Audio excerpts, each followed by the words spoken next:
আচ্ছা, বিয়েতে হলুদ লাগানো যাবে কি যাবে না? মশলা বলতে চায় মুসলমান, বিয়েতে হলুদ লাগানো যাবে কি যাবে না এই প্রসঙ্গে একটি হাদিস শুনি আগে। বুখারী শরীফ জিলদ নম্বর 2 এর মধ্যে কিতাবুন নিকাহের মধ্যে নিকাহের বর্ণনা, এখানে একটা হাদিস আছে। হাদিসটি তিরমিজি শরীফের মধ্যে আছে, হাদিসটি সহিহ মুসলিম শরীফের মধ্যে আছে এবং হাদিসটি আরো অন্যান্য কিতাবের মধ্যে আছে। আল্লাহ তাআলা রাসূল সাল্লাল্লাহু আলাইহি ওয়াসাল্লামের প্রসঙ্গে আনাস বিন মালিক রাদিয়াল্লাহু তাআলা থেকে বর্ণিত হাদিস, উনি বললেন যে রাসূলুল্লাহ সাল্লাল্লাহু আলাইহি ওয়াসাল্লাম আলা আব্দুর রহমান ইবনে আউফ আসরা সুফরাতি, নবীজি সাল্লাল্লাহু আলাইহি ওয়াসাল্লাম আব্দুর রহমান বিন আউফ একজন সাহাবী, তার গায়ে হলুদের রং দেখতে পেলেন। কিসের রং বাপ? হলুদের রং। হলুদের রং দেখতে পাওয়ার পরে রাসূলুল্লাহ জিজ্ঞেস করলেন, মা হাজা, এ আব্দুর রহমান বিন আউফ, তোমার গায়ে হলুদের রংটা কেন? হলুদের রংটা কিসের?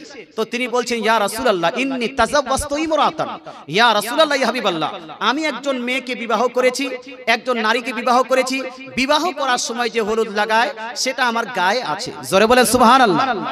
মুসলমান আপনাকে বলতে চাই, রাসূলুল্লাহ যখন গায়ে হলুদ লাগলেন, বিয়ে করলেন, রাসূলুল্লাহ ওই হলুদ সাপোর্ট করো তো, তাকে বললেন আউলিম ওয়ালাউ বিশাত, হে আমার সাহাবী, তুমি যখন বিবাহ করেছো, বিবাহ করার কারণে তুমি এখন ওই বিবাহের জন্য ওলিমার ব্যবস্থা করো। কিসের ব্যবস্থা?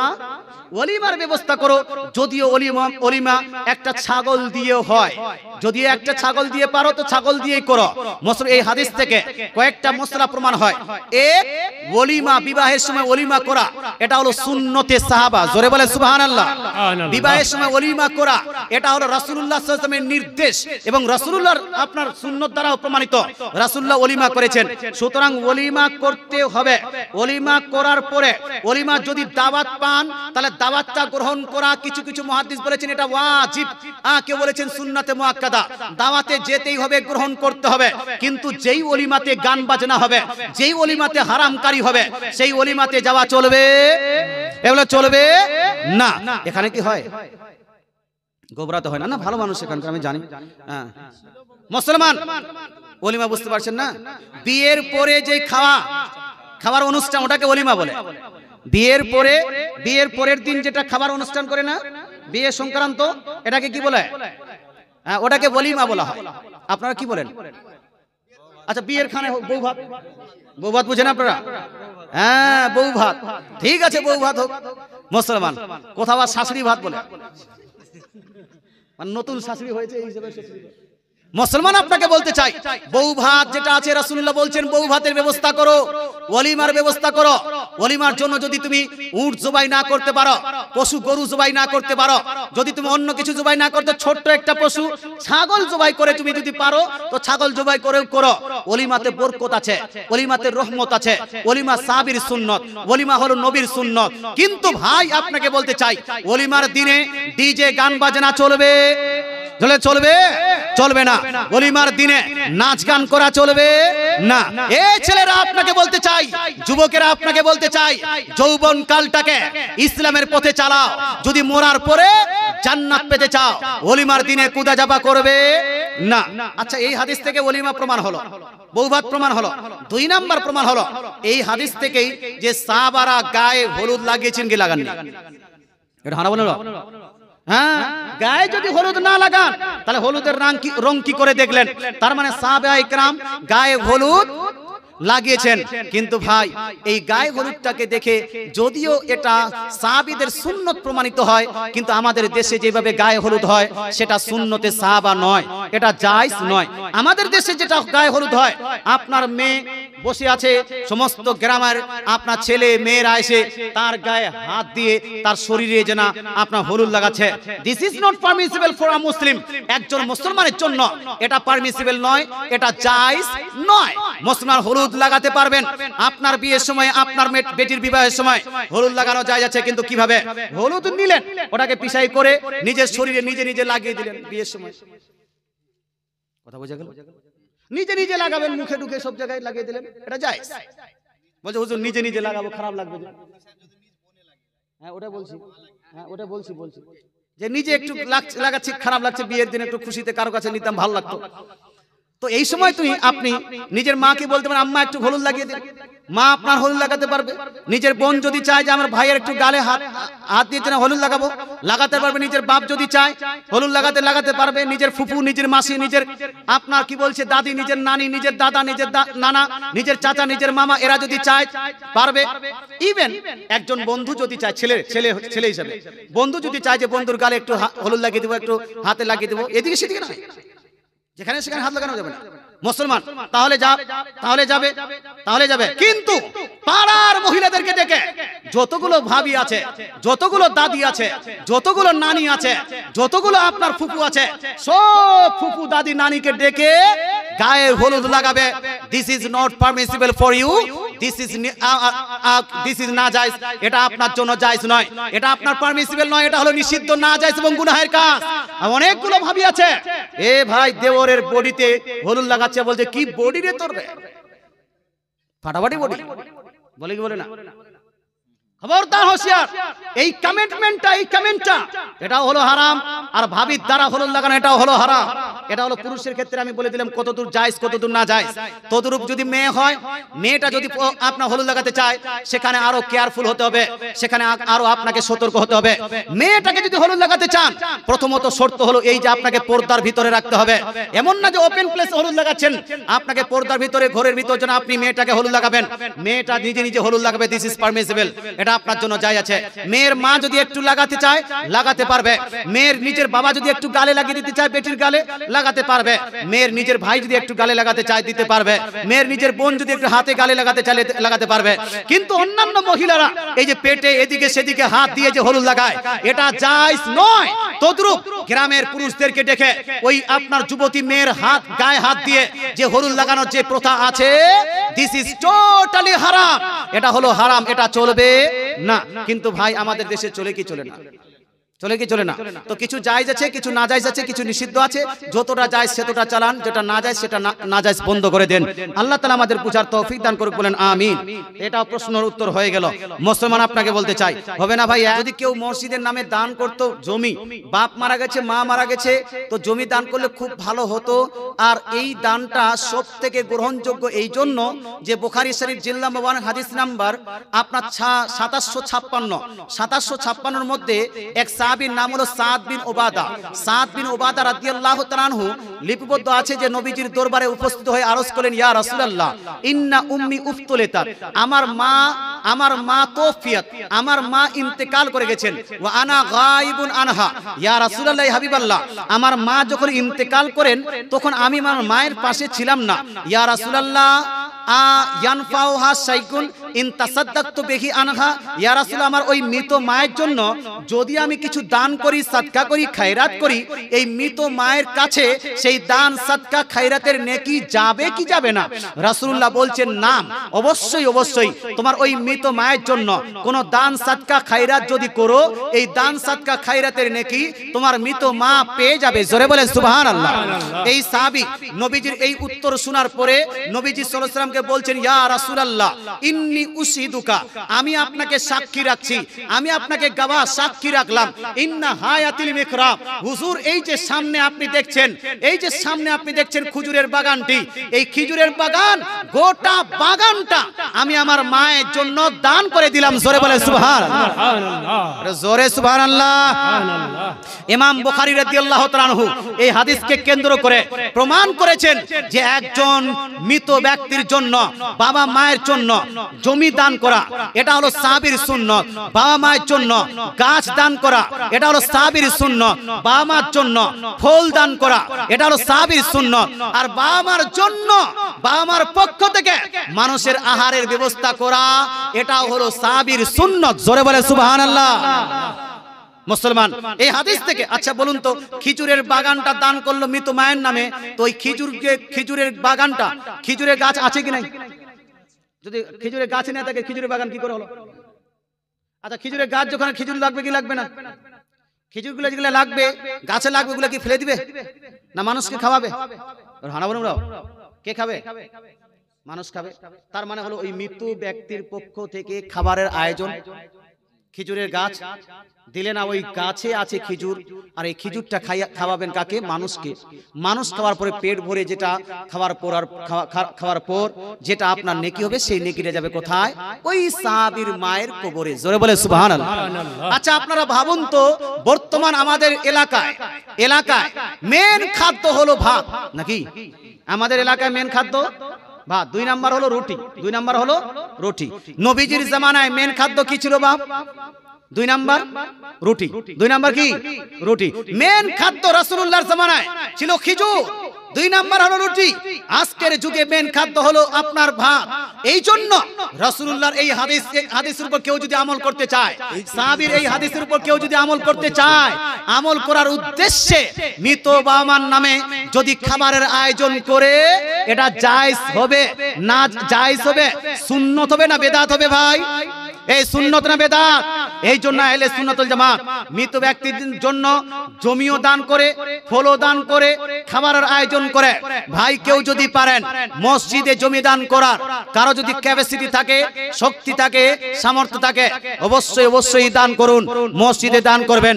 যতদিন পর্যন্ত মসজিদ থাকবে, যতদিন পর্যন্ত ওই জমি জায়গাটা থাকবে, ওই জমির টাকা মসজিদে যতদিন লাগবে, আপনার বাবা মা নেকি পৌঁছাতে থাকবে আপনার বাবা মার কবরে। তৎসঙ্গে যে দান করবে, শুধু বাবা মা নয়, যে দান করবে সেও নেকিটা পাবে। জোরে বলে সুবহানাল্লাহ। এমনটা নয় যে দান যার জন্য করা হয়েছে সে নেকি পাচ্ছে, যে দান করছে তারও নেকিটা হবে। যেমন আপনাকে বলি, মা বোনেরা যারা মৃত বাবার নামে, মৃত মায়ের নামে, মৃত স্বামীর নামে কোরআন শরীফ তেলাওয়াত করে, কোরআনের প্রত্যেকটা অক্ষরের বদলায় মৃত বাবার নামে 10টি করে নেকি লেখা হবে। কয়টি নেকি করে? 10টি করে নেকি লেখা হবে। আর যে পড়েছে ও কি ফাঁকা? ও ফাঁকা না, বরং যে পড়েছে তারও নামায় আমলে 10টি করে নেকি লেখা হবে। জোরে বলে সুবহানাল্লাহ। শুনুন, আপনাকে বলে দিই, কেউ যদি 1 খতম দেয়, 1 খতম কোরআন শরীফ পড়ে, কোরআন শরীফ পড়ার পরে বাবার নামে দিল, তো বাবার নামে আমলে গোটা কোরআন শরীফের 1টি অক্ষরে 10 নেকি করে লিপিবদ্ধ করা হবে। যে পড়লো তারও জন্য 10 করে নেকি হবে। আচ্ছা, বাবার সঙ্গে সঙ্গে মাকেও দিল ওই খতমটাই, তাহলে কত হবে? হাফ। কত হবে? হাফ। হাফ নয়। মুসলমান আউলিয়া ইকরাম বলেছেন, সলফে সলেহিন বলেছেন, বুজুর্গানে দ্বীন বলেছেন, মুহাদ্দিসগণ বলেছেন, বরং 1 খতম কোরআন শরীফ যদি বাবার নামে দে, মায়ের নামে দে, শ্বশুরের নামে দে, শাশুড়ের নামে দে, তো 1 পোয়া করে নেকি পাবে না, বরং বাপকেও দেওয়া হবে 1 খতমের সওয়াব, মাকে দেওয়া হবে 1 খতমের সওয়াব, শ্বশুরকে দেওয়া হবে 1 খতমের সওয়াব, শাশুড়িকেও দেওয়া হবে 1 খতমের সওয়াব, আর যে পড়েছে সেও পাবে 1 খতমের সওয়াব। জোরে বলে সুবহানাল্লাহ। নারায়ে তাকবীর, নারায়ে রিসালাত, মাসলাক আলা হযরত মাওলানা মুফতি শামদানি সাহেব। কথা বোঝা গেল ভাই? আল্লাহর ঘরে, আল্লাহর পাশে নেকির কোনো কমি। আচ্ছা, জ্ঞান আমরা হুজুর কেমন করে হয়? কেমন করে হয়? এটা বলুন না। 2 + 2 কত হয়? জোরে বলুন না। 4 শিখলাম আমি একজনকে শিখাবো। 2 + 2 4। ওকে শিখালে আমার নলেজটা আউট না থাকবে? আচ্ছা, ও আবার একজনকে দিল, থাকবে। আমি যদি 10 জনকে শিখাই, 10 জনের কাছে থাকবে কি থাকবে না? জ্ঞান বিতরণ করে বাড়ে, তদ্রূপ নেকিও বিতরণ করে বাড়তেই থাকে। জোরে বলে সুবহানাল্লাহ। সুতরাং আপনার লজিকে, আপনার মাথায় আসুক বা না আসুক, অনেকগুলো মানুষ বলছে, পণ্ডিতের বেটা পণ্ডিত বলছে কোরআন কি পড়ার জন্য, কোরআন বুঝার জন্য? হ্যাঁ, কোরআন কি মৃত ব্যক্তির জন্য পড়ার জন্য এসছে? কত পণ্ডিত! তার মানে কেউ কিছু বুঝিনি। এই পণ্ডিতের বেটা এখন 1400 বছর পরে এসে 1500 বছর বসে আছে, এই বেশি জ্ঞানী হয়ে গেল। আরে মৃত ব্যক্তির জন্য কোরআন পড়লে নেকি হবে না, একটা দলিল দাও না। আমরা তো ওয়াহাবিদেরকে চ্যালেঞ্জ করিবা, তুমি যা বলো। ওয়াহাবিরা আজকে বলে আল্লাহর আকার আছে। মুসলমান আজ থেকে নয়, অনেক দিন থেকে আমাদের জন্য চ্যালেঞ্জ থেকে গেছে, আল্লাহর আকার আকৃতি কেউ যদি একটা দলিল দিতে পারে, মুসলমান একটা দলিল দিলে 10 লাখ টাকার পুরস্কার। কথা বোঝা গেল? মৃত ব্যক্তির কাছে কোরআন পড়লে কোরআন পৌঁছাবে না। এটা কোন হাদিসে লেখা আছে? কোন হাদিসে লেখা আছে? রাসূলুল্লাহ বলছেন, একটা হাদিস শোনাই আপনাকে। বেশি দূরের হাদিস শোনাবো না। মিশকাত শরীফে লেখা আছে, মিশকাত শরীফ প্রথম খণ্ড, যেটা ওয়াহাবিরা ছাপিয়েছে, সেই হাদিস নাম্বার হলো 1717। কত নম্বর হাদিস বললাম? 1717, 1717। কথা বুঝে গেল? এই হাদিসটি আছে, এই হাদিসটি বাইহাকি শরীফের মধ্যে লিপিবদ্ধ আছে, এই হাদিসটি মাজমাউজ জাওয়াইদের মধ্যে লিপিবদ্ধ আছে, হাদিসটি তাবরানী শরীফের মধ্যে লিপিবদ্ধ আছে।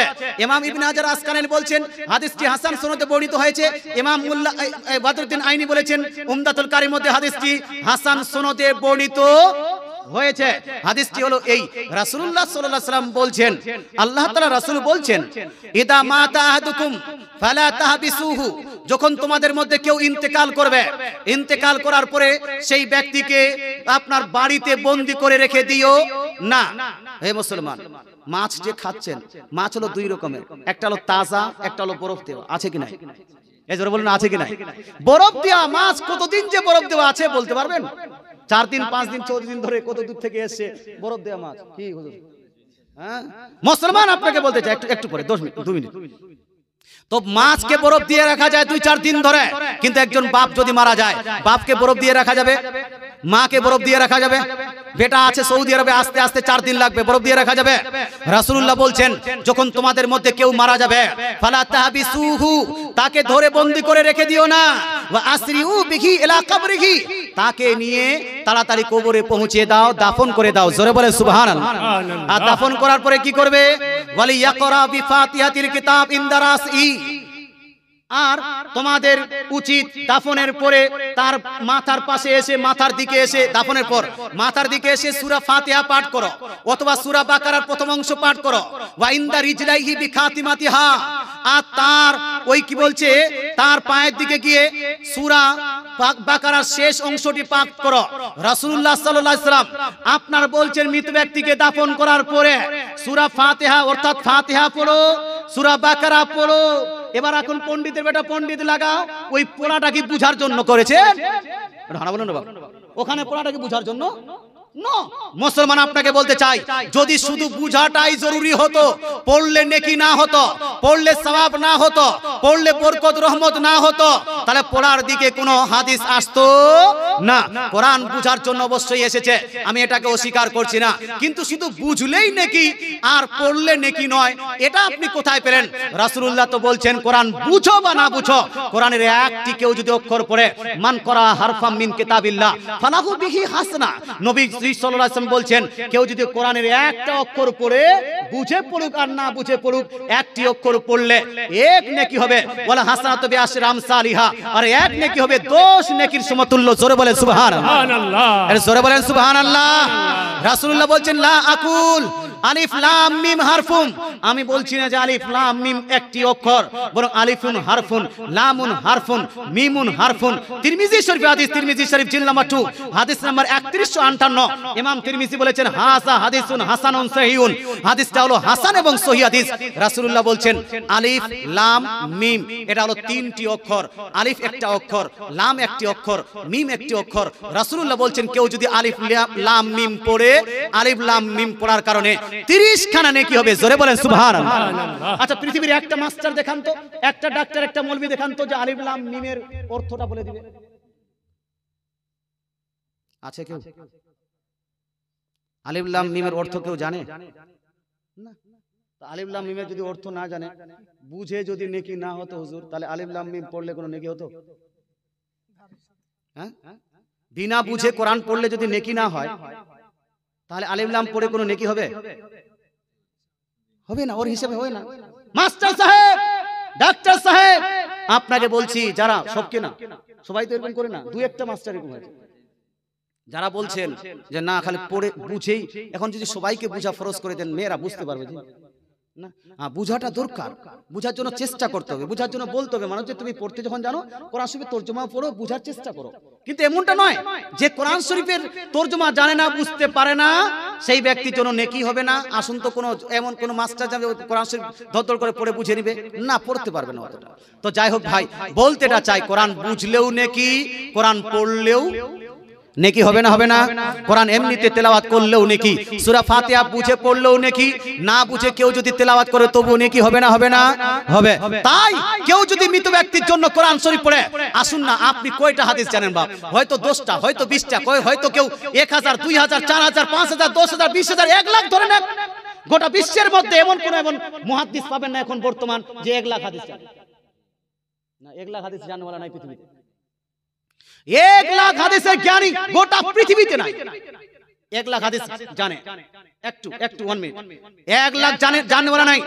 আর ইমাম আহমদ বিন হাম্বল 10 লাখ হাদিসের জ্ঞানী। এই যতগুলো ইউটিউব আছে সবাই সাবস্ক্রাইব করবেন, হ্যাঁ সাবস্ক্রাইব করে দিবেন। ভিডিও করা যায় না না যায়? ভিডিও দেখা যায় না না যায়? মুসলমান আমি এখানে 2 রকম উলামাকে সমর্থন করি। 2 রকম উলামা আছেন, 2 রকম মত আছে, 2 রকম পথ আছে। দুইটাকে সমর্থন করি, মহব্বত করি, ভালোবাসি। কথা বুঝে গেল? হ্যাঁ, মুফতি নাইমুদ্দিন সাহেবকে যদি জিজ্ঞেস করেন হুজুর জায়েজ না না জায়েজ, তো উনি হারাম বলে দিবেন। হ্যাঁ বলবেন, কারণ উনি ওই ফতোয়াটার উপর হুজুর তাজুল শরীফ ফতোয়ার উপর আমল করেন। আর উনি আমল যেহেতু করেন সেহেতু হারাম বলাই উচিত। যেহেতু আমল করেন সেহেতু হারাম বলাই উচিত।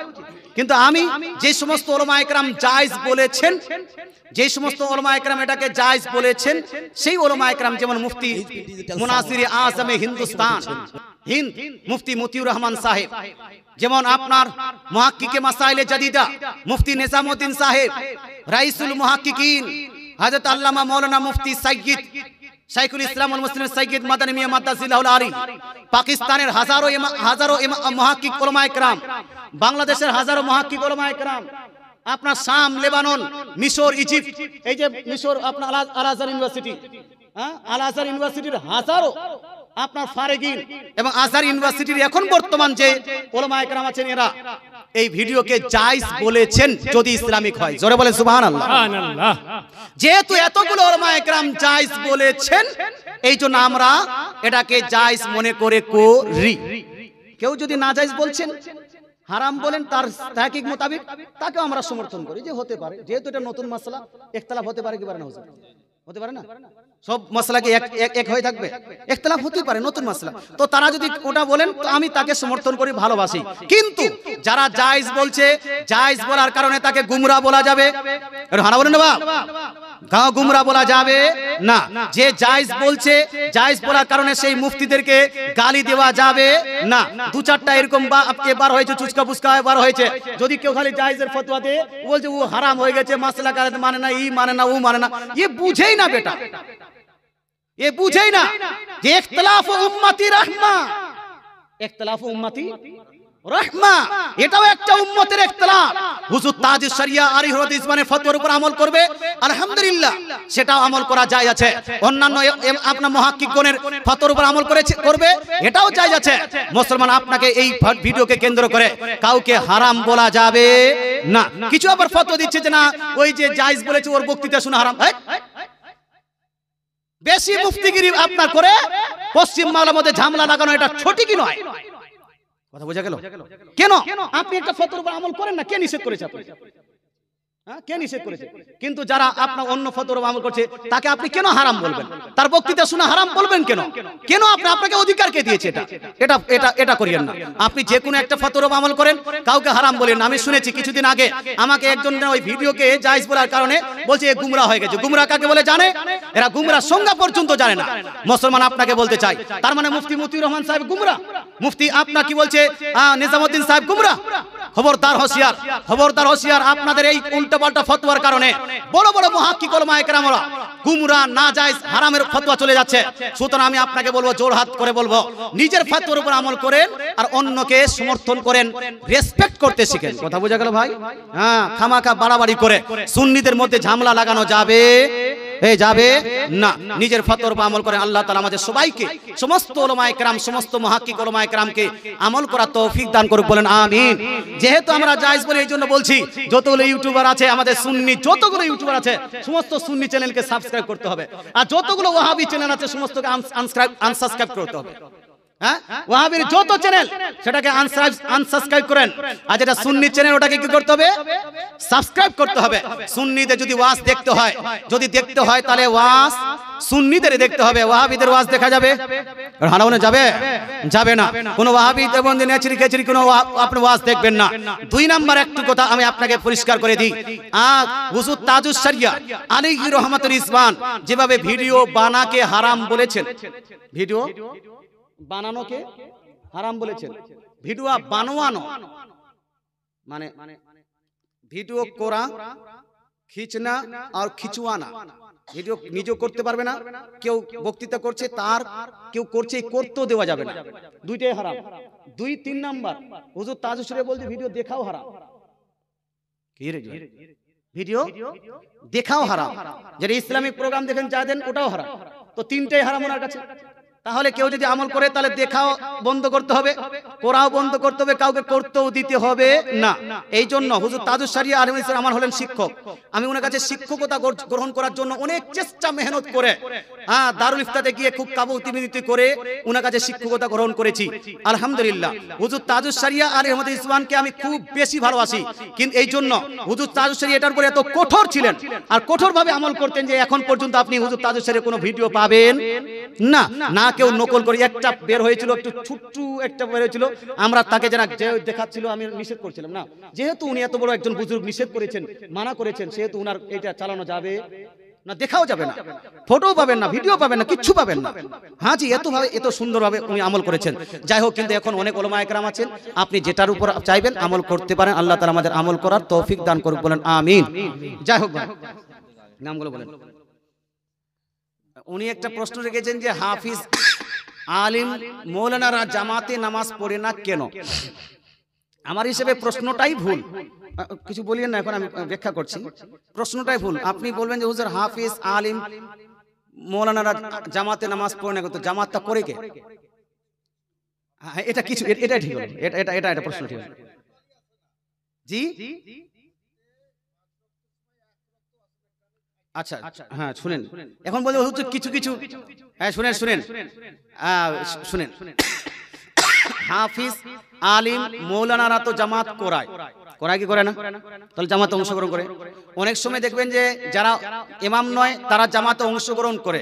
এবার কেউ যদি জামাত মানে না তো ইমামতি করছে আর না অংশগ্রহণ করছে, এইরকম কিছু মানুষের জন্য যদি আপনি করেন, তো শুধু এটা হাফিজ মৌলানা মুফতি শুধু নয়, বরং এটা আম ভাবে একটা প্রশ্ন করুন যে জামাতে অংশগ্রহণ করে নামাজ আদায় করাটা কি?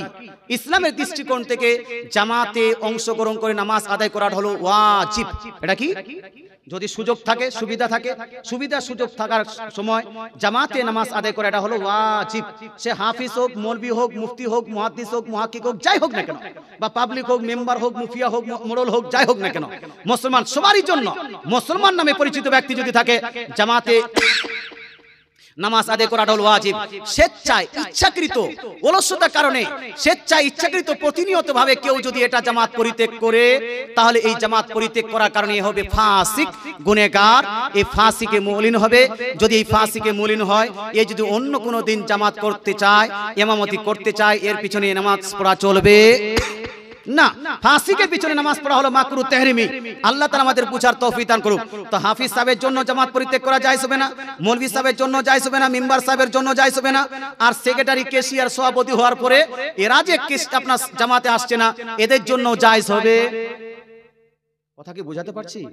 হ্যাঁ, হাফিজ মৌলভী কারি যদি জামাতে অংশগ্রহণ না করে, অংশগ্রহণ ইচ্ছাকৃত যদি জামাত পরিত্যাগ করে, এদেরকে কোনোদিন ইমাম সাহেব বানানো যাবে না যতক্ষণ পর্যন্ত তওবা না করেছে। তদ্রূপ কোন যদি কেশিয়ার, সভাপতি, সেক্রেটারি, মেম্বার, মুখিয়া, প্রধান এরা যদি যেন আপনার জামাত পরিত্যাগ করে, তাহলে এদেরকেও মসজিদের কমিটি থেকে বাদ দিয়ে দিতে হবে। কথা বোঝা গেল? এদেরকে মসজিদের কমিটি থেকে বাদ দিয়ে দিতে হবে। মসজিদের কমিটি এবং মসজিদের ইমাম হবে এমন একজন ব্যক্তি, যে ব্যক্তি নামাজের শ্রদ্ধা রাখে, নামাজে প্রতিনিয়ত ভাবে জামাতের সহিত নামাজ আদায় করে। আল্লাহ তাআলা বুঝার তৌফিক দান করুক, আমল করার তৌফিক দান করুক, বলেন আমিন। আচ্ছা, কসাই ব্যবসা করা,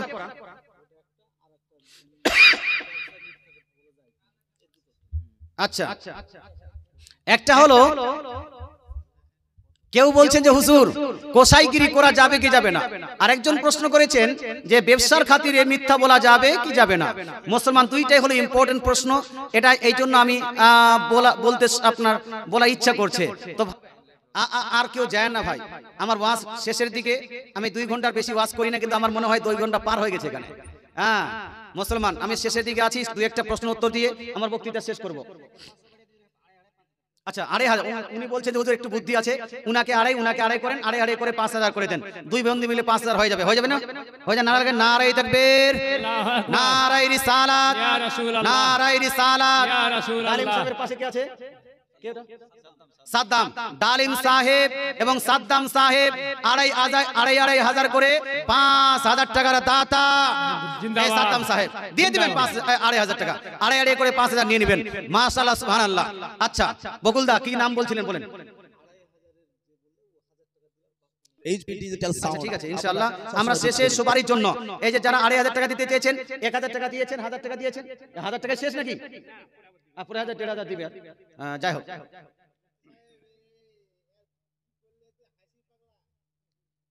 হাসি পাগলা মনে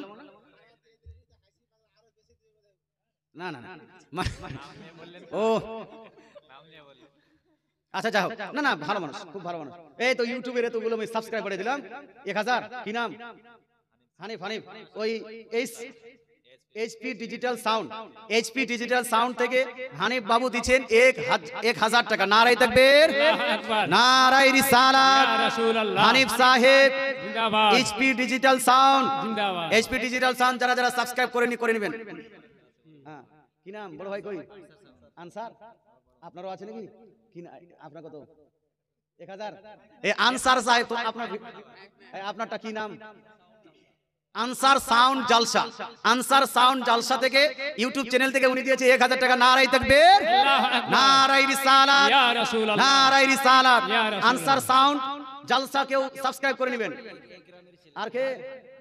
আর নেই জি, এই তো অনেকগুলো আছে। 1 2 3 4 5 6 7 8 9 10 11 12 12টা মোবাইল আছে এখানে। এই মাশাআল্লাহ, সুবহানাল্লাহ। এই 2 ভাই দিয়ে দিলেন, মাশাআল্লাহ। 1 2 3 4 2 ভাই মিলে বলে হুজুর 1,000 করে নগদান করে দিলাম। এই গ্রামের ছেলে, মাশাআল্লাহ, সুবহানাল্লাহ। এই গ্রামের ছেলে জি। গিয়াসউদ্দিন মেমোরিয়াল একাডেমির পক্ষ থেকে 500 টাকা। মাশাআল্লাহ, সুবহানাল্লাহ। এই গ্রামের একাডেমি 500 কেন? একটু বেশি করে দিতে বলেন। এই মাশাআল্লাহ, সুবহানাল্লাহ। আর বাবু তুমি দিয়েছো? হুজুর আপনি 500 টাকা দিন তো, সবাই আপনার দিকে দেখছেন, দেন 500 টাকা কমসে কম দিন। মাশাআল্লাহ, সুবহানাল্লাহ। তুমি দিবেন হাফিজ সাহেব? 5 শতক জমি দিল নাকি? না 500 না, বকুল ভাই তো 5,000 দিয়েছে। আচ্ছা একাডেমির পক্ষ থেকে 500 টাকা দিচ্ছেন আপনি? মাশাআল্লাহ। একাডেমি 500 টাকা নিলে 5,000 করেন। এটা 5,000 একাডেমি 5,000। হ্যাঁ আচ্ছা ঠিক আছে, মেলা হয়ে গেছে তো যা হোক 2,500 করেন, আমি নারাটা লাগাই দিই। নারায়ে তাকবীর, নারায়ে রিসালাত, ইয়া রাসূলুল্লাহ, নারায়ে রিসালাত। ইয়া রাসূলুল্লাহ। বকুল সাহেব জিন্দাবাদ। একাডেমির পক্ষ থেকে 2,500 টাকা। জিন্দাবাদ। 2,500 জি। আচ্ছা গিয়াসউদ্দিন মেমোরিয়াল একাডেমির পক্ষ থেকে 2,500 টাকা। জিন্দাবাদ। যেন আল্লাহ তাআলা পড়াশোনার বৃদ্ধি করে, পড়াশোনা যেন ডেভেলপ হয়। আর আপনাদের ছেলে কি ছেলে নামে ছেলে মেয়ে সবাই ছেলেদেরকে ভর্তি করবেন, পড়াবেন। মাশাআল্লাহ, সুবহানাল্লাহ। যেন আপনার ওটা ডেভেলপ পায়। আচ্ছা যাই হোক, কি বলছিলেন আপনি? আচ্ছা এই মৌলভী সাহেব দিলেন 500 টাকা। কি নাম হুজুর আপনার নাম? সারিকুল ইসলাম সাহেব, মৌলানা সারিকুল ইসলাম সাহেব 500 টাকা। আর হাফিজ সাহেবের নাম কি? এই হাফিজ বলেন না জি, নামটা বলেন। উজির আলী। এই হাফিজ সাহেবের সঙ্গে আমার অনেক দিন থেকে কানেকশন আছে। হাফিজ উজির আলী সাহেব কত বলবো? 5,000 500 বলি। আমার ইচ্ছা 2,500 টাকা। বলছে আমার ইচ্ছা বলছে 2,500 টাকা কম করে কেন বলবো? হ্যাঁ 1,000 টাকা করেন, ঠিক আছে। আচ্ছা হাফিজ উজির সাহেব 1,000 টাকা আপনি দিয়েছেন। 500 কি নাম? রহমতুল্লাহ। হাফিজ সাহেব সব হাফিজ করে দিয়েছেন। এই হাফিজ সাহেবের একটা বুদ্ধি, হ্যাঁ সবকে হাফিজ বানিয়ে দিয়েছেন। মাশাআল্লাহ, সুবহানাল্লাহ, সুবহানাল্লাহ। এটা হাফিজ সাহেবের বরকত। মুর্শিদাবাদে যোগ্য, বিজ্ঞ, অভিজ্ঞ নাম করা একজন হাফিজ সাহেবের নাম হলো হাফিজ হানজালা সাহেব। হ্যাঁ জি, আপনারা হয়তো গ্রামের মানুষ চিনেন না। হ্যাঁ, বাইরে বিশাল প্রভাব। দক্ষিণ দিনাজপুর যান, উত্তর দিনাজপুর যান, ওইদিকে শিলিগুড়ি, জলপাইগুড়ি যান, যে কোনো জায়গায় যান, ওনার খালি কেরাত শোনার জন্য ওনাকে দাওয়াত দেয়। হ্যাঁ জি, এই যে পড়ার সময় যে বক্তৃতা করার আগে যে একটু সূরাগুলো পাঠ করে, ওটা শোনার জন্য খালি মানুষ পাগল হয়ে আছে। এখন বয়স হয়ে গেছে, জালসা করছেন না। হ্যাঁ, তো যাই হোক, উনার অবদান অনেক আছে। উনার হাফিজ সাহেব উনি হওয়ার কারণে এখানে অনেকগুলো হাফিজ সাহেব এসেছেন। তো এই হাফিজ সাহেবের নামটা ভুলে গেলাম আবার। রহমতুল্লাহ হাফিজ সাহেব। রহমতুল্লাহ হাফিজ সাহেব, রহমতুল্লাহর সঙ্গে হাজি সাহেবটা বেশি মানায়। হ্যাঁ, তো যাই হোক, আব্বার নামে উনি হাফিজ সাহেব, উনিও দিয়েছেন 500 টাকা। ভাই তুমি হাসছো, ভালো লাগছে, তুমি দিও তো 500 টাকা। এই যে বাবু হলুদ দিয়ে পরে কোট পরে আছে, দাও 500 টাকা, দাও দাও দাও 5। জি জিসিবি ড্রাইভার, তাহলে 1000 টাকা দাও।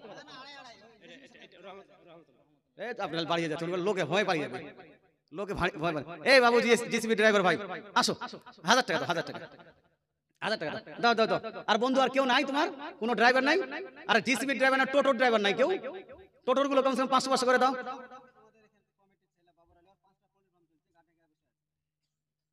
বাবর আলী 5টা পোল্ট্রি ফার্ম আছে, তো 1,000 করে 5,000 টাকা এমনিতে হয়ে যায়। এই বাবর ভাই কোথায় আছেন? Where are you? Please come here and donate 5,000 rupees only. কই কই বাবর ভাই কই? এই দেখেন, এই মাশাআল্লাহ, নারায়ে তাকবীর, নারায়ে রিসালাত, ইয়া রাসূলুল্লাহ, বাবর আলী সাহেব। জিন্দাবাদ। নাম যখন বাবর, যেমন নাম তেমন কাম।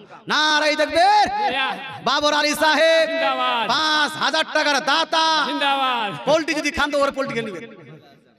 হ্যাঁ, যদি খান, আমি পোল্ট্রি বেশি খেতে বলছি না, কিন্তু যদি খান তো মাশাআল্লাহ সুবহানাল্লাহ। এই এইটা লোক তখন থেকে সব খেদমত টেদমত খাওয়া দাওয়া সব তো আপনি করালেন, আর আপনি পিছনে গিয়ে আছেন মানে কত 5,000 না 10,000? এখন যে চিনতে পেলাম এটার জন্য 10,000 হবে না? তো 7,000 7,500 করেন, তাহলে বকুল সাহেবের সঙ্গী হয়ে যাবেন। বকুল সাহেব নিজের তরফ থেকে 5,000 দিয়েছে, আর একাডেমির তরফ থেকে 2,500, 7,500। আপনি নিজের তরফ থেকে 5,000, আর পোল্ট্রি ফার্ম তরফ থেকে 2,500। জি,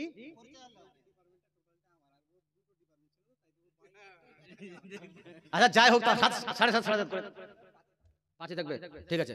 হ্যাঁ, দোয়া করে দেবো ইনশাআল্লাহ, সবারই জন্য দোয়া করবো। আমরা তো দোয়ার পক্ষে, আমরা তো দোয়ার পক্ষে, আমরা দোয়ার বিপক্ষে নই। সব দোয়ার দলিল আছে। আমার দোয়া প্রসঙ্গে একটা গোটা বই লেখা আছে, বাপ, ফরজ নামাজের পর দোয়া ও হাত তুলে প্রার্থনার প্রমাণ। বইটা কয়েকদিন আগে আমি ছাপিয়েছিলাম, সব বই শেষ হয়ে গেছে, সেল হয়ে গেছে।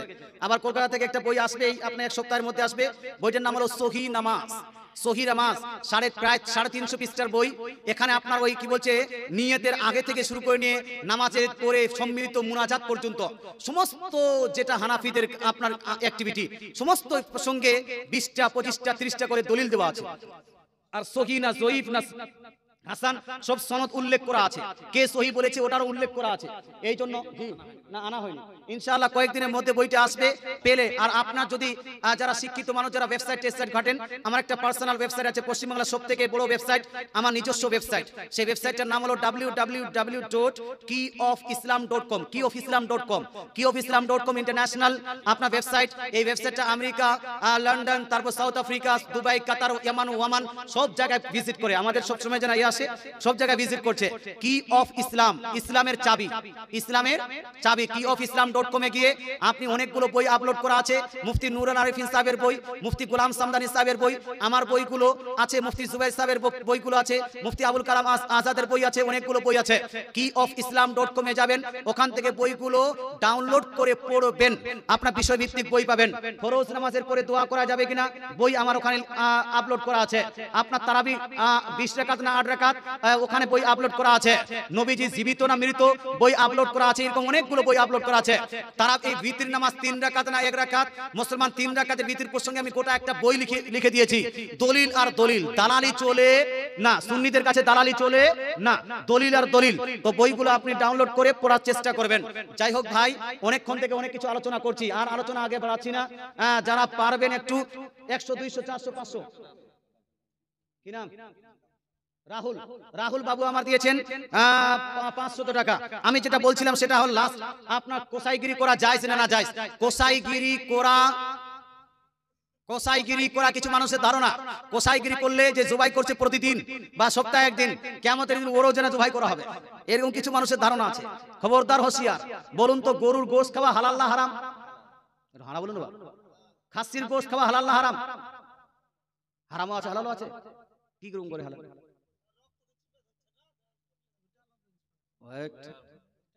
এটা বলতে পারতেন যে জবাই করলে হালাল আর জবাই না করলে হারাম। হ্যাঁ, এটা বলতে পারতেন কমসে কম। হ্যাঁ, জবাই করলে হালাল আর জবাই না করলে, যারা বলুন না, হারাম না হালাল। তাহলে ওই যে কোসাই ব্যক্তি, ও ভালো কাজ করলো না খারাপ কাজ? হারাম বলুন না। ভালো কাজ করছে। যদি আপনার কোসাইগিরি কেউ না করে, তো গরুটা জবাই কেউ করবে না। গরু জবাই না করলে গোশ কোথায় পাবেন? মুসলমান গোশ এই সপ্তাহে যে 3 বার যে গোশ খাওয়ার ইচ্ছা করছে, তো 3টা কি বাড়িতে গরু জবাই করবেন নাকি? না, কোসাইগিরি করা হলো জায়েজ। কোসাইগিরি করা হলো সাহাবীদের যুগ থেকে, এটা হলো সুন্নতে সাহাবা এবং অন্যান্য নবীগণের কাজ, নবীগণের আপনার ঘটনা পড়লেও কোসাইগিরি করার অনেকগুলো ঘটনা পাওয়া যায়। সুতরাং এটাকে নাজায়েজ বলা যাবে না, বরং কোসাইগিরি করা এটা একটা বিজনেস। আর রাসূলুল্লাহ সাল্লাল্লাহু আলাইহি ওয়াসাল্লাম বলেছেন, আত-তাজিরু সুদুকুল আমিন মা নাবিয়িনা ওয়াস সিদ্দিকিনা ওয়াস শুহাদা ওয়াস সালিহিন, আও কামা ক্বালা রাসূলুল্লাহ সাল্লাল্লাহু তাআলা আলাইহি ওয়াসাল্লাম।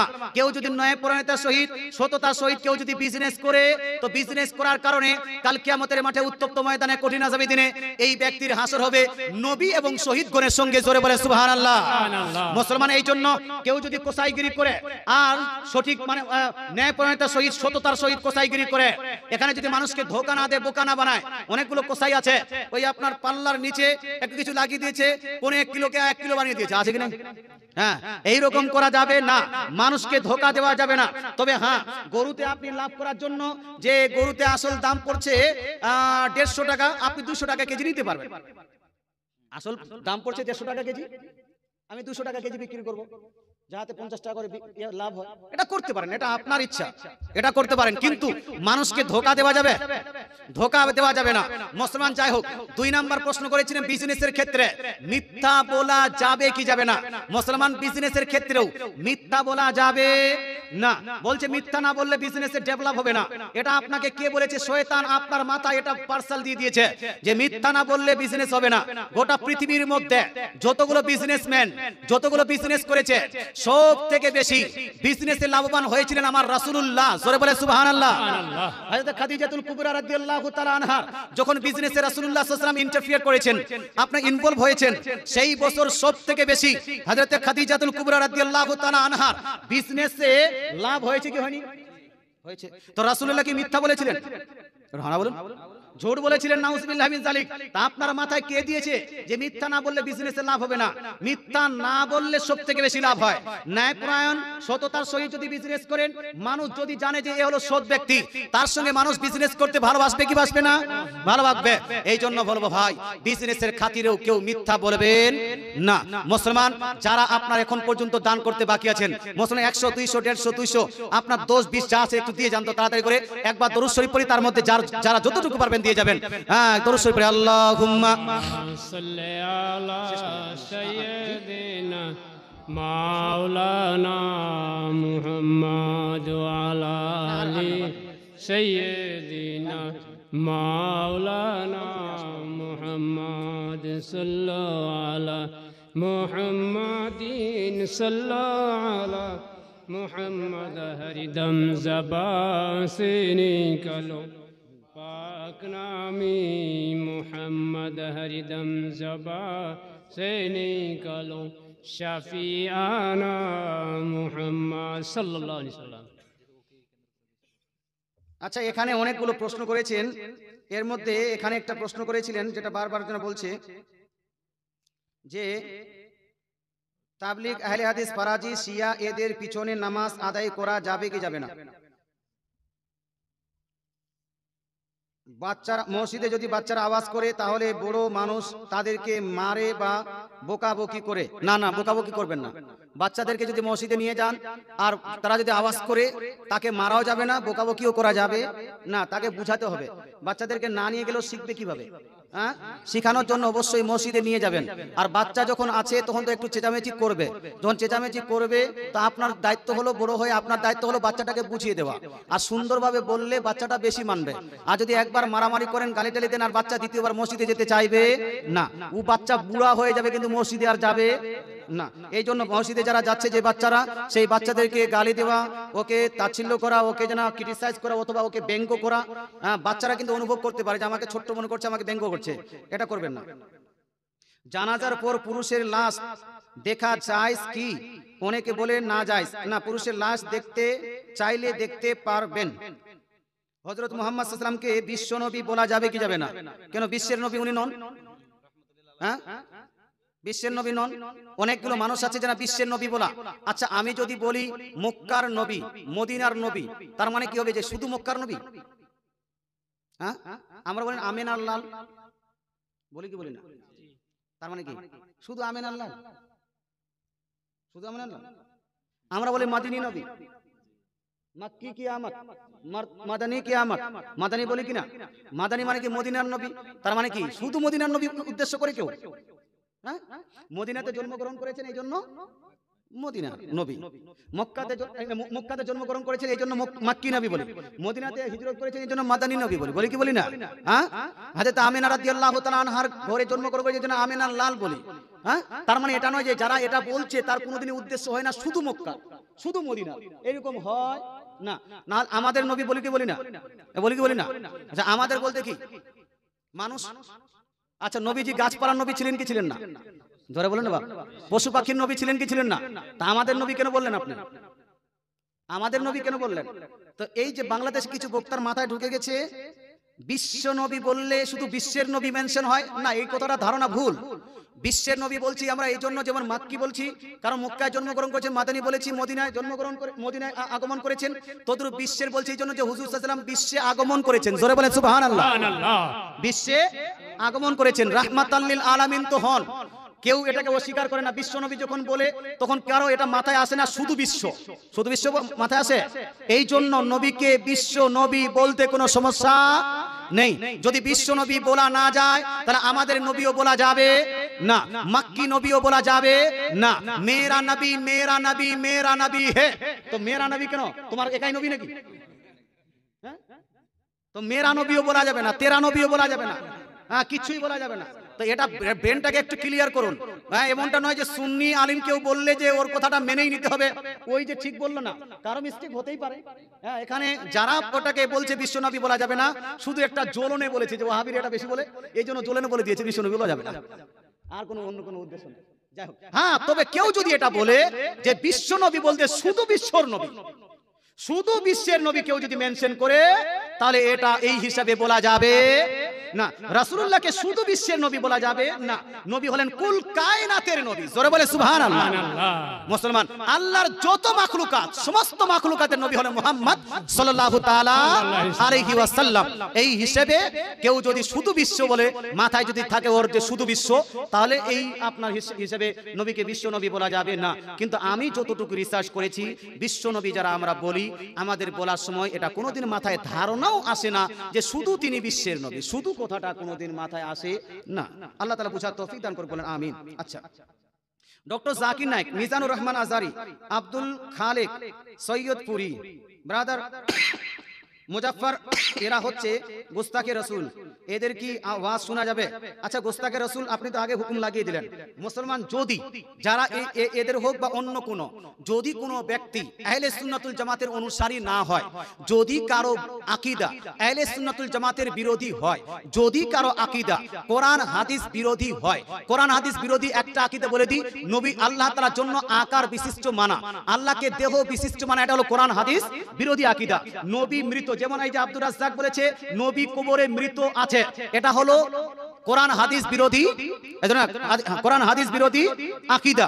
মুসলমান তদরু মিজানুর রহমান আজারি বলছে নবী লিখতে জানতেন না, পড়তে জানতেন না, আলিফ বা তাসা জানতেন না। বুখারী শরীফ প্রথম খণ্ড হাদিস নাম্বার 2666, কত নাম্বার বললাম? 2699। কত নাম্বার হাদিস বললাম?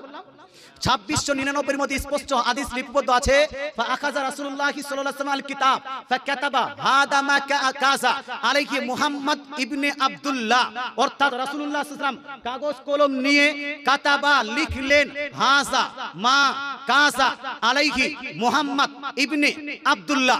রাসূলুল্লাহ নিজেই এত বড় একটা সেন্টেন্স লিখলেন। এখানে মুহাম্মদ রাসূলুল্লাহ নিজের নাম লিখেছেন, নিজের বাপের নাম লিখেছেন। নিজের নাম লেখা এটাকে সিগনেচার বলা হয়। না বলুন না, নবীজি সিগনেচার দিয়েছেন। রাসূলুল্লাহ এত বড় বড় সেন্টেন্স লেখার পরে কোন ব্যক্তি যদি বলে নবী নিরক্ষর, আক্ষরিক জ্ঞান রাখতেন না, জ্ঞান নাই, তার আলিফ বা তা সা জানতেন না, বলুন তো এই ব্যক্তির বক্তৃতা শোনা যাবে? সে যত বড় ডাক্তার মাস্টার নায়ক খলনায়ক হয়ে যাক না কেন, মুসলমান এদের বক্তৃতা শোনা যাবে না। মুসলমান এক ব্রাদার তো অনেক অসংখ্য এর ভুল আছে, একটা দুটো ভুল না। মুসলমান এই ব্রাদার ওই হওয়ার আগে আমাকে 6-7 বার আমার সঙ্গে ডিবেট হয়েছে। কতবার? 6-7 বার ডিবেট হয়েছে, একবারও ভিডিও দিতে পারিনি ও ইউটিউবে। কথা বোঝা গেল? রিসেন্ট 2য় বছর 2 বছর আগে এই আপনার ভগবানগুলো আমার ওর সঙ্গে একটা ডিবেট হয়েছিল দরুদ শরীফকে কেন্দ্র করে। মুসলমান আপনাকে বলতে জিততে পারেনি, বরং ওই ডিবেটের কারণে আপনার বোলপুরের একটা ছেলে ওর কাছে প্রভাবিত হয়ে আহলে হাদিসের লিডার হয়ে গোটা বোলপুরকে যেন ধ্বংস করছিল। ওই ডিবেটে ছিল, ওই ডিবেটটা দেখে আলহামদুলিল্লাহ আমার কাছে সুন্নি হয়ে গেছে। জোরে বলে সুবহানাল্লাহ। কথা বোঝা গেল? এর অনেকগুলো ভুল আছে, একটা দুইটা ভুল নয়। এই এতগুলো অপবাদ দিয়েছে। বুখারীর মধ্যে খুঁজে বুখারী প্রসঙ্গে বলছে মাদ্দা সাউতাহু, এই হাদিসটাকে বুখারীর উপর মেনশন করে দিয়েছে, অথচ বুখারীতে এই হাদিস নাই, বুখারীর উপর অপবাদ। আমি কালকে একটা ভিডিও দেখলাম, এই ভিডিওতে বলছে মান তারাকা সালাতান মুতাআম্মিদা ফাকাত কাফার। এই হাদিসটাকে মুসলিমের মধ্যে বলেছে, এটা হলো সহিহ মুসলিমের উপর অপবাদ। সহিহ মুসলিমে এই হাদিস এই হাদিস নাই। এ আপনার বলেছে হানাফি মাযহাবে মেয়ের সঙ্গে জিনা করা যায়, অথচ এটা হানাফি মাযহাবের উপর এত বড় অপবাদ যে এই রাহুলকে যদি জুতা পিটা করে জুতার মালা পরিয়ে গোটা পশ্চিম বাংলায় ঘুরায়, তবু এর গুনাহটা কমবে না। ফতোয়া আলমগীরিতে নাকি লেখা আছে নিজের মেয়ের সঙ্গে জিনা করা যাবে। এই মুর্শিদাবাদে আছে কেমন? আমার পাশে হলে তো ওকে আমি জেলখানাতে ঢুকাতাম। কথা বোঝা গেল? তার মানে হানাফি মাযহাবে বেটির সঙ্গে জিনা করা যায়। নিজের মাযহাব নিজের মতটাকে প্রচার করার জন্য, হানাফি মাযহাবকে বদনাম করার জন্য আছে। জি তুমি ইউটিউব দেখো ফতোয়া আলমগীর থেকে দেখছে যে আপনার লিঙ্গ আপনি হয়েছে, মশলাই বুঝে না। মুসলমান ওখানে মশলা হলো বিবাহ ভাঙবে কি ভাঙবে না স্ত্রীর সঙ্গে। এত বড় একটা অপবাদ, এত বড় একটা জিনা করার পরে কেউ যদি জিনা করে নিজের বেটির সঙ্গে, স্ত্রীর সঙ্গে বিবাহটা ভাঙবে কি ভাঙবে না, মশলাটা হলো এই। আর করেছে কি যে হানাফি মাযহাবে বেটির সঙ্গে জিনা করা যায়। নাউজুবিল্লাহি মিন যালিক। এত বড় একটা অপবাদ দিয়েছে। আস্তাগফিরুল্লাহ। এত বড় কানা বহিরা যে এর অপবাদের কোনো শেষ নাই। আল্লাহ তাআলা বুঝার তৌফিক দান করুন। সুতরাং এইরকম কোন জাহিল মূর্খ অজ্ঞ এদের কোনো বক্তৃতা শোনা যাবে না। কিছু মানুষ আছে আবার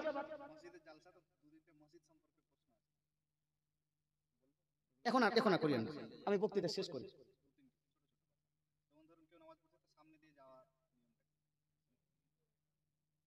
জি আচ্ছা, প্রশ্ন উত্তর সেশন বন্ধ করি, মানে আমার অনেক টাইম হয়ে গেছে। যাই হোক, আমি যেটা বলছিলাম সেটা হলো এই যে হাদিস শরীফের মধ্যে এটা আছে যে ইন্না হাদা ইলমা দীনুন ফানজুরু আম্মান তাখুযুনা দীনাকুম। নিশ্চয়ই এই জ্ঞানটার উপর ইসলামিক ধর্মটা নির্ভর করছে। সুতরাং যার কাছে জ্ঞান অর্জন করছো তাকে আগে ভালো চেক করে নাও। যদি কোরআন হাদিস মোতাবেক কেউ কথা বলে, কোরআন হাদিসের পক্ষে কথা বলে, তাকে তার বক্তৃতা শুনতে কোনো সমস্যা নাই। কিন্তু কোরআন হাদিসের বিরুদ্ধে কারো যদি আলোচনা যায়, কারো যদি বক্তৃতা যায়, তার আলোচনা বক্তৃতা শোনা যাবে না। কিন্তু আজকালকার এটা বিবেচনা করা হচ্ছে না। আজকালকার এটা বিবেচনা করা হচ্ছে কে বেশি টাই পড়ে, কে বেশি এডুকেটেড, কে বেশি কার কাছে বেশি ডিগ্রি আছে, এইটা দেখে যারা বক্তৃতা শুনছেন।